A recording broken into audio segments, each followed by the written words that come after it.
This is SimNews.TV, and you're listening to the Superleague show. Hello again, everybody. It's Jake Sanson here, welcoming you to the third episode of the 2017 season for the GPVWC-based Superleague show. And boy, have we got a good one for you. Joining me once again, as always, Ben Willis and Kacper. Hello, boys. Hello. Hello and welcome. Wow. Still reeling from Sochi. Absolutely incredible second race of the season. We've got so much to talk about.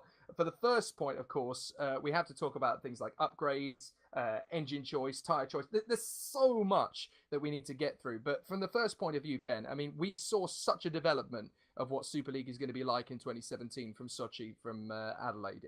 For Adelaide, honestly. I'm that joke out of it. It's Melbourne. It's Melbourne. There we go. You're in the right part of Australia. Yep. First clanger of the night. There we go. But yeah, such a difference from Russia to Australia. It couldn't really have been a more different race.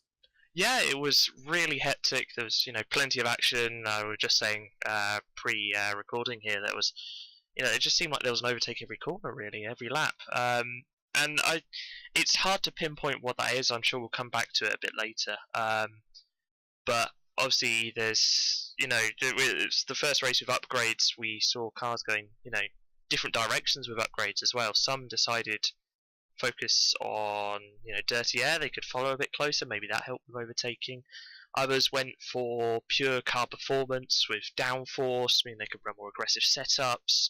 And again, tyres played a key part as well. What else did we have? We had engine choices as well, crazy engine choices from some people. We have to remember we're using 6 engines this season. And some people took a fresh engine race too. I'm sure we'll dive into that a bit more, but plenty of change to this second race. Indeed, and Kacper, one of the things that I found really impressive about this race compared to Australia was that we talked on and on and on forever and a day about how well Rudy van Buren in the Vodbull just got away from the pack in Australia. He actually had to work pretty hard for building up that lead in the early stages at Russia. It was not easy for him. No, it was pretty difficult. He definitely didn't have the advantage he had last time around, but he also did change up the strategy a little bit, and that could also have played a little bit of a part in it. And everyone kind of maybe catching on to what Vodbull is playing around with, and in general, I think everyone is getting, and maybe all of the grid is starting to catch up to him as well. And it's just how much of an advantage he had at the beginning with understanding the car. Maybe, who knows? It's worth talking a little bit about the tyre choices because after Australia, Ben, I think everybody was trying to piggyback on to what Vodbull were doing because the 5 pit stop strategy, I don't think anybody saw that coming. But it was almost as if Vodbull were trying to catch everybody out in Russia because everybody kind of went down the same route, except for 2, interestingly enough. Woods and Adonis decided to go for something completely different, and they ended up paying the price. Exactly, yeah. I think when you look at the nature of Sochi, it doesn't really lend itself well to harder compounds of tyres. It's a very low deck track, and we've already seen through testing and through Melbourne as well that the ultra softs and super softs are so quick. There's like a 3-second split between them into sort of the soft, medium, harder compounds. So we've seen over these 2 races that it pays off to stop a lot more and run the softer compounds. Even if you're doing 7-8 lap stints, you're going so much faster than sticking on a set of mediums and going 20-30 laps, that it pays off. And as we'll see later with talking through the race, it just didn't work out for Woods and Adonis. They tried to take the alternate route, which fair play to them. You've got to sometimes be different to win, but here it didn't pay off at all. And it was interesting as well because we had a bit of a mixed up grid going into the race, Kacper, because qualifying was not clear cut. And then we had quite a few drivers having to take grid penalties from the first round of the championship as well. So that added a really nice spicy factor going in.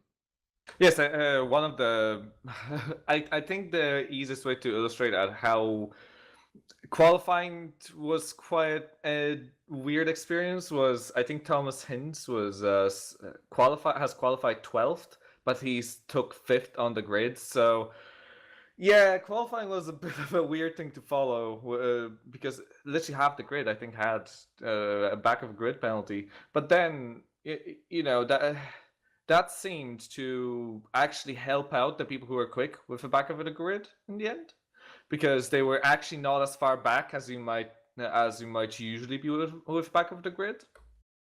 Exactly, yeah. And I think it's worth looking at the pre-penalty qualifying as well, because we still had the likes of Van Buren up there, you know, on pole by a very close margin to Lee Morris in an unupgraded Madcade there in P2. It's like 700ths of a second, so it was still really tight, even with all the penalties factored in later. Yeah. It was relatively normal running order at the top. Yeah, I was going to make a point of that actually, because Lee Morris was talking to me after Sochi, his frustration at the hand cards that he was dealt with, because he was so close to Rudy Van Buren's pace in qualifying, even without upgrades, and yet he still managed to put himself in the top 6 in the final running. I mean, is that an indication maybe that, as this season progresses, maybe the one to watch in terms of overall pace is actually going to be Lee Morris? I think we've... Sorry, you want to go on that, Kacper? Or... Yeah, I was about to say that I think this may be interesting to see. Yes, he was very close, but if he was that close to Rudy, I think he should have been far more up by the end of the race. Thinking personally, he ended up 5th from the back of the grid, but we have had drivers from the back of the grid who finished in front of him. Right, I see what you mean. I mean, obviously, it was difficult in the early stages to really gauge it because, as we mentioned already, Ben, there's a good half a dozen drivers who were having to put themselves in the situation. And it was interesting to see who got caught out in the queues of traffic and who couldn't make overtaking moves stick while others could. Exactly, and I think it did actually add a little bit of extra excitement to the race, seeing a lot of the fast drivers come through the fields. Both Nordsons had back of the grids, and we know how strong David Feidek and Florian Geyer are. Absolutely. Exactly, and they ended up being some of the highest climbers throughout the race, just by keeping it on the track, pushing like crazy in the opening couple of stints to get past. But coming back to Lee Morris, it's no surprise to see him at the front. We've known for a long time he's a very fast driver. He is one of the highest ranked in terms of price as a driver as well, because of his performances, in the past. So it's no surprise to see him that high up. But to do it in an unupgraded car compared to everybody around him is, that's even more impressive. Okay, enough chitter-chatter about qualifying. We have to mention that moment, of course, which for those who didn't see or have yet to go back and watch it back again, Rudy Van Buren, he went from being Michael Schumacher in the first race of the championship in terms of his domination to Jean Alesi in terms of his absolute dejection, leading a race, doing everything right. And then that DNF. I mean, Kacper, you've got to feel for the man. He did everything right, and he just got let down by circumstance.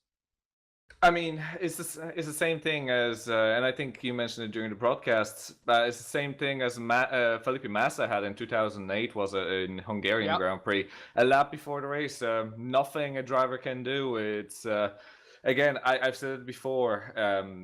For sim racing, a DC, a disconnect, is the exact same thing as a mechanical failure in real life racing. It is exactly equivalent because the driver has absolutely nothing to do with it. And can happen to anyone. Ben, I mean, from your point of view, I mean, this for us, it gives us a bit of a kick in terms of a championship showdown. I mean, we've got 5 or 6 drivers now mathematically in the hunt. In terms of Rudy's pace, we knew it was strong, but we knew that it wasn't as strong as in Australia. The fact that he's lost this race, it's probably going to hurt even more than if it had happened in Australia. Yeah, it's a bit of a kick in the teeth for not only Van Buren, but of course Red Bull as well. They've just lost out on some key constructor points there. And one does have to think, this happened quite a lot last season when Van Buren did sort of the first few races. He did have quite a few disconnects as well. Some of them were, of course, server related and not specifically client based. But if it's happened once within 2 races of the season, what's to say it's not going to happen again? I'm not wishing anything upon him. I hope he, gets to the end every race. Nobody wants to go out by a disconnect, but it's a question we now have to consider. And the warning signs are there for his title challenge and for Red Bull as a constructor challenge as well. Yeah, and of course the lesson we learned from that, of course, is that other Dutch internet providers are available. Indeed. Let's look at another key factor of the race, which was the attrition rate. It's a difficult one, really, because again, we've seen that this is the toughest championship in the GPVWC career ladder. We're still getting used to these new cars, Kacper, and yet there are still some big mistakes being made. Drivers that we normally would expect to be on their A game are dropping the ball as if this is their first day at school. Yeah, again, I think it's people kind of are not used to this kind of vehicle. You would think that they would be starting to get used to it, but I guess it's still going to take a little while. Plus, it just seems like, again, these cars are a bit more difficult to drive. With difficulty come mistakes. With mistakes come race-ending mistakes. I think it's going to be a trend throughout the season. We're just going to see a lot more attrition. It is difficult, and for any driver who is particularly underwhelmed at their first couple of races, if there've been mistakes, do not fret. I paid the circuit manager a few Chinese yen to go out at Shanghai in the FC Challenge car the other day, and I couldn't keep it on the track for a clean lap, so it is difficult. It is really tough. Obviously, that's no recompense to anybody who is on the grid in the Super League at all. But hey, I feel your pain. I do feel your pain. Let's talk positive. We've talked a little bit low down, but let's get back onto the positives. And Ben, we have to say, a fantastic result from Cooper. He drove an absolutely brilliant race to take the fight to Rudy Van Buren, and Hawkeye's first win since Japan 2015. That is a great result for them and a great start to their year. Exactly, it's the perfect antidote to what was a horrific season last year, where they were at they were basically backmarkers. They scored very little points, and to come into 2017, completely new lineup, new engine choice, and a win. Race 2, okay, one could argue it was maybe a little bit gifted by Van Buren's mishaps, but even then, end of the day, he got to the checker flag first, and that's deserving in my book. So yeah, great performance from Hawkeye. It's great points, really good for Alex Cooper in terms of the title as well, and it was a great drive. It was indeed. So a great victory for Alex Cooper. Of course, he wasn't the only one of the Brits in that race, Kacper, to do a good job. We've already mentioned to a certain extent Lee Morris. It's a good fight back, and after being in the top 3 in Australia, that's important in terms of consistency. Yeah, and again, as we've said, he has qualified second, had the back of a grid, while he did get beaten by others who did have back of the grid in the race. I think the consistency he has so far this season is pretty good. He has climbed up all the way to 5th place, as far as I can see. And to be honest, I think you can't ask much more out of the driver than just finish their races, get there to the finish, always in the top spots, and try to just haul in points. It's all about consistency throughout a very long season like this. Indeed. Worth talking about the man who managed to climb 21 positions from the grid. Can I just say that again? 21 positions up through the grid for Florian Gaia. That is the Florian Gaia we wanted to see in Australia and never got the chance to because of his lap 1 incident. But Ben, absolutely incredible from Florian Gaia, and that has really kick-started his championship attack in earnest. Exactly. I think he did what he needed to do, and same with David Fidek as well. Both Norton drivers have back of the grids. They knew they had to push through, get a decent result. Again, as we keep alluding to, consistency is key in these championships. So to put in that effort, to get rewarded with a P2 for Gaia is not only brilliant for the team, it's a great haul of points. Great haul of points for Gaia as well, and that's really going to help in the Drivers' Championship. And he was only 4 seconds off Cooper, which, when you think about it, is pretty good. Norton decided to go with the softer tyre strategy as well. That obviously paid off. Relatively no number of pit stops as well. So it was a really good drive from Gaia and Fidek as well. Yeah, David Fidek, let's not forget, he did a fantastic job to climb through. So, of course, did the Hungarian Diego Baldi. He was a great fighter in that race to get into the top 5 in 5th position. But Kacper, Risto Kacper, the Estonian, we've almost forgotten, his contribution to the race in 3rd position. But, considering the circumstances from Vodbull, that's probably the most, disgusted they're ever going to be at 3rd position in their entire lives. But it's important, from the championship point of view, Risto getting in 3rd position, that is a great, that's saving the bacon, really. Yeah, it's a recovery essentially, and finishing in 3rd. I mean, it's still a podium. They won't be happy, obviously. They had the win on a platter and then just a disconnect. But well, they still keep the podium. Risto was, I think, 2nd until he put it about 10 with 10 laps to go. And then, for what he did one more pit than the guys in front of him as well. So I think he couldn't have done too much more considering his pace is not up to Rudy's. So yeah, absolutely. Well, let's talk a little bit about the top 6 then from Russia. Alex Cooper obviously taking the win in front of Florian Gaia by 4.4 seconds ahead of the Estonian Risto. Valter's driver, the Hungarian Diego Baldi, coming home in 4th position, and Lee Morris for the Mad Cape team in 5th position. Yet again, 5 different teams in the top 5 places. That is brilliant as well. David Fidek finishing off in the top 6. And what that means in the championship after Melbourne and Sochi now is that Alex Cooper leads the championship by just 4 points to Lee Morris, with David Fidek in 3rd position. The Brits are 1, 2, and 3 at the top of the standings. Rudy Van Buren's win in Australia, of course, putting him in 4th place on 25. Risto Kapit's on 23. Diego Baldi's on 22. And Florian Gaia's on 20. It really is game on, Ben, in this 2017 championship. And any one of those 7, or in fact, there's a few people behind them who could still win it. Exactly. Well, we're only in race 2. There's, 20, almost 20 races. There's plenty of time to make up those points. But it's great to see the kind of variety in the finishing order, and I think that will stay for the next few races when the upgrades are relatively close. When we get race 6 or race 7, maybe, when we've got a bit more upgrades bolted onto the car, we're seeing cars going different directions, and we know the key cars. Then we'll see the true running order, I guess. But it's great to see it so close to the top. The only question I do have over those top 6 were that they all used fresh engines. Well, at least a few of them in there. Morris, Baldi, Capit all used fresh engines, which we've got 6 engines. We're seeing quite a lot of wear. If you take them for a race distance, that may come back to bite them later on. But, we'll see. That's a really good point to mention, actually. And Kacper, this is something that we have to be quite mindful of, and I think a few teams are actually going to be in the back foot going to the next few races, particularly China, where, let's be honest here, that's a power circuit, and of course that's going to be a power drain. That's got to be on the mind of the team bosses.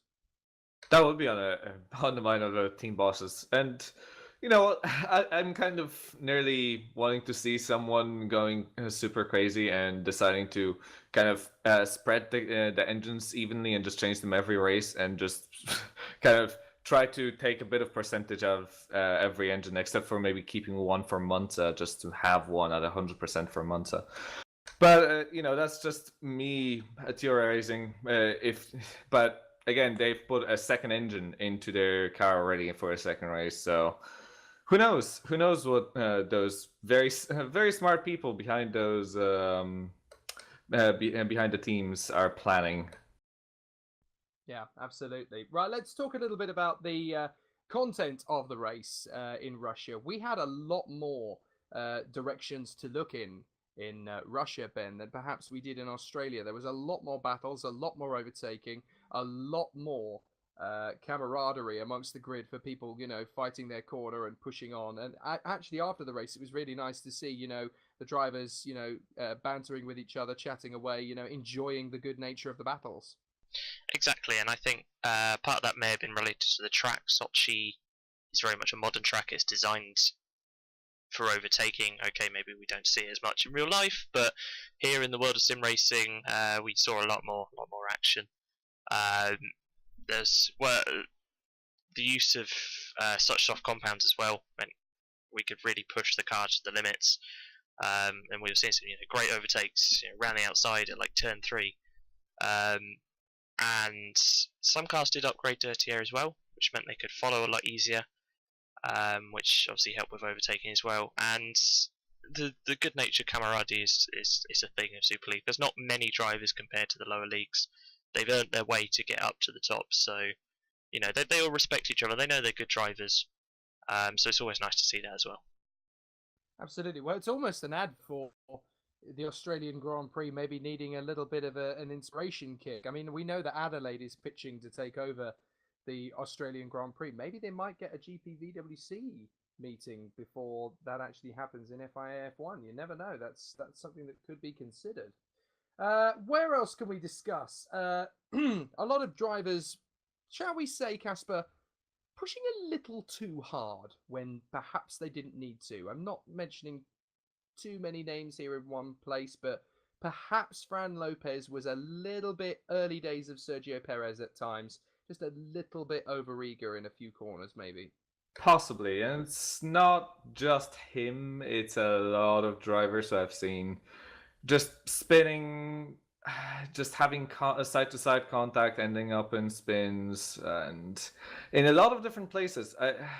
Maybe it's again just not being used to the cars, but I think maybe it may be over eagerness, maybe it's inexperience, maybe it's something completely different. But I think this race we have seen a lot more, even you could nearly say slightly more amateurish mistakes, nearly, or maybe less experience with side-by-side battles as well.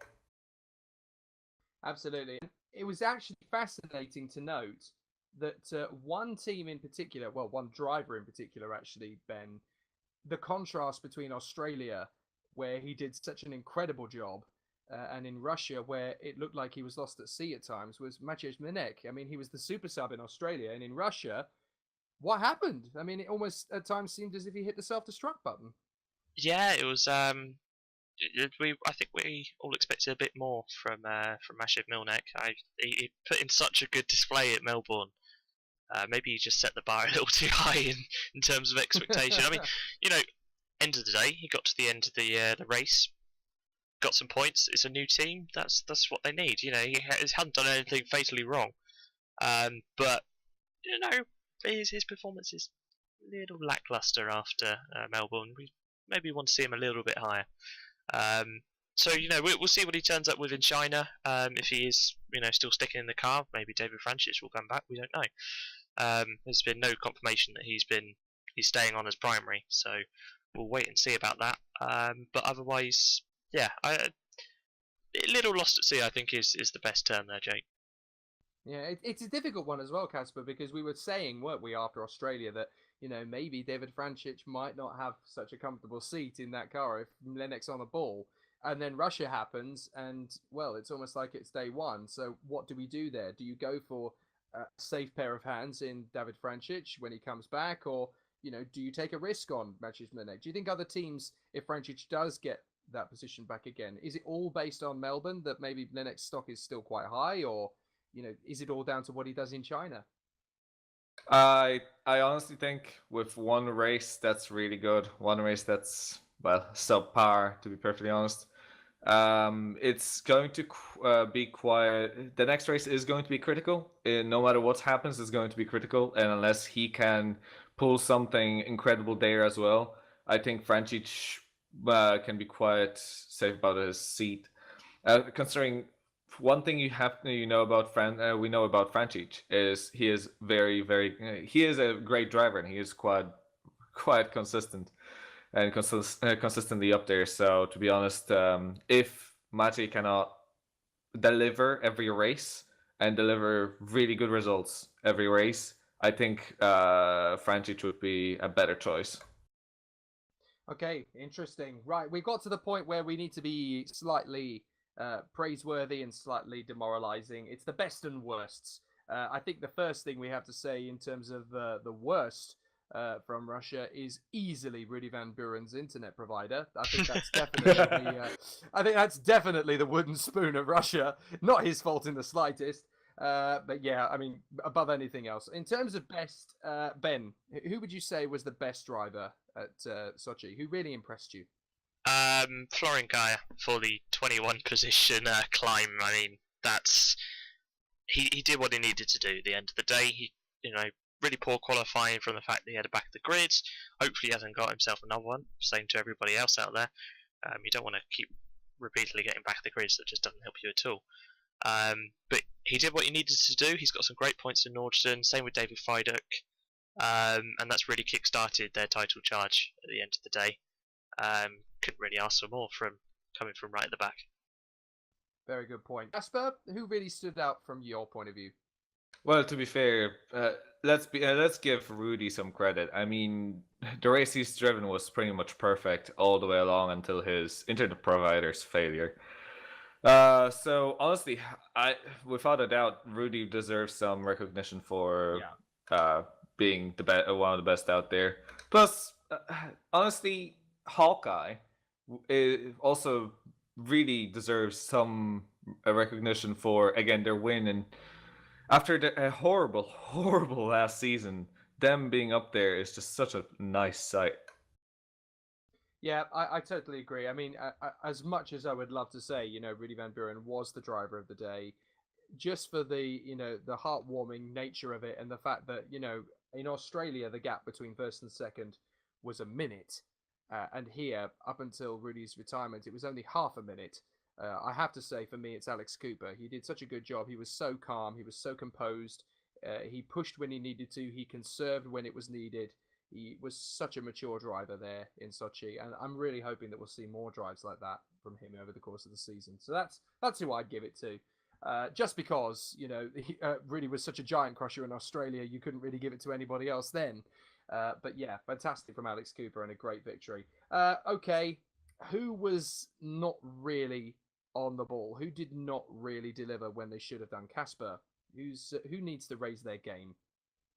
Now here, well, I think we've from my best last race to my worst this race, possibly Mwinek again. It's sad to see him so far down this race after what happened. Other than that, I really can't think of too much except for maybe again the disappointing beginning of the race from Fran, but then he recovered as well. So really, I think it's just Winnick. Yeah, it's difficult, isn't it? Because it's such a dramatic change from one race to the other. It's just such a surprise. Ben, your thoughts on this? Who really needs to pull their socks up? So I've got a few really. Firstly, Daniel Sharanku and Mitchell de Jong for retiring again. 2 DNFs on the trot is, it's starting to get a bit unacceptable in Super League. That's, it's not the consistency that a team needs for scoring points. I appreciate obviously they're new to the Super League, but 100% DNF rate, not too good. Not too good. Also, Adonis, after their really good year last year, I'd like to see him a bit further up maybe, and I think their race was done when they chose the wrong tyres. I think the soft compound, well, the choice of completely soft compounds, or the softest, was the best choice here, and they decided not to use the ultra soft and instead use a medium, and I think that cost them because they just didn't have the pace, especially across the first stint, keeping up with everybody else. And when you look at the number of pit stops they didn't save too much. So no, yeah. It is difficult. Go on, Kacper. Yeah, I was just about to say, since we actually mentioned the tires, here's a thought for all of you. Considering we've seen everyone go for the 3 softest compounds this race, and we've seen mediums not really working out, I have a bit of a theory. And how about that for the rest of the seasons, we're never going to see any tires harder than mediums on any of the cars? Boom. And I'm going to instantly counter that, because from what I've been hearing about China, okay, I don't think the softest compounds would be the best choice there because it's a lot higher deg. Right. So do you think we're going to go for sort of soft, medium, hard, or do you think it's going to be super soft, soft, medium? Super soft medium would be my call if I was in that position. I think the spread between the ultra soft and the hards at the moment is a bit too wide. Maybe the powers that be may look into that and look into degradation rates and the flat out grip of a tire. But I think if you were to rely on the ultra soft that heavily, or to use the three softest compounds again, I don't think that would be the best choice.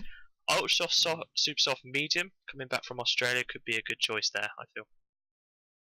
Okay, interesting. Obviously, we've got to think a little bit now towards China because there's going to be some interesting developments in terms of the upgrades. I mean, theoretically, we've got to suggest here really only Storm can really upgrade at this point. Valiant could be vulnerable. Madcape, of course, Kacper. I mean, they can't not upgrade going into China. They've got to push this. I mean, they've obviously shown in Sochi they're strong without an upgrade, but this is the moment where they really need to hit home. I mean, exactly. You have to upgrade and you have to keep up with everyone else because even though right now they may still be on pace, or I think once we get into a couple more races into this season, it's just not going to cut it. You're going to be losing way too much without any serious upgrades. Ben, your thoughts on this? I mean, what's the developmental shift going to be? Who are we going to see do well, do you think? Well, if they've upgraded the way I think they have, Storm and Madcape will have the best cars. Purely because Storm stopped upgrading for Race 2 very early. Early enough that they can theoretically be within the 20-day window to upgrade for China. So they've already got a set of upgrades, they can have a small upgrade on top, they should have the best car. Equally, Madcape didn't bring anything to Race 2. Nothing to say they've been developing for Race 3 and could turn up with the best car, in which case we should really look at Lee Morris for a potential race win there. And Valiant as well, they stopped I think it was fuel development they did for Race 2. They stopped that rather early, so they may just have enough time to squeeze in a quick upgrade for China as well. Okay, so your prediction is potentially Lee Morris for the win. Is that what you're saying? If Madcape have developed like they think, well, like I think they have, which would be from the start of the development window, then yes. Okay, so there you go. Ben Willis nailing his colours to the mast. Lee Morris for the victory in China. Kacper Kaludicic, what do you think? Who's going to win in China? Putting my bets on anyone but Rudy, if he doesn't have an internet failure, would be a bit... Yeah, would be a bit of a madman's call. Oh wow! Okay. But to be honest, I'd also really love to see other drivers do well again, and possibly. Well, China is a slightly different. Again, we've talked about it. Slightly different circuit. So why not give it a go? Why not give Alex Cooper a go for 2 in a row? Ah, interesting call. Alex for 2 in a row. I'm going to go left field based on what we've seen.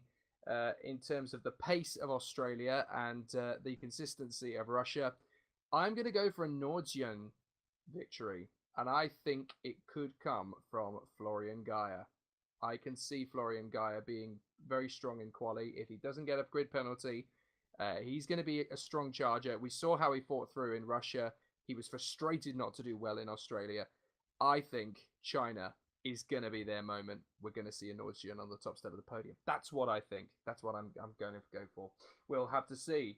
Am I being crazy by that prediction, by the way? I mean, I like to think left field can sometimes be right. I mean, not many people would have predicted Sebastian Vettel to win in Australian Formula One, and that happened. Very true. I predicted it though. So very true. I mean, it's not out the realms of possibility, of course. In terms of upgrades, they may not have the best car unless they bring fresh engines. Maybe that's another thing to consider. What engines people bring. So there's no point discounting it, shall we say? No, indeed. I'm No. not going to let that go for a while, by the way, race fans, that I predicted Vettel would win. That's never going to get old.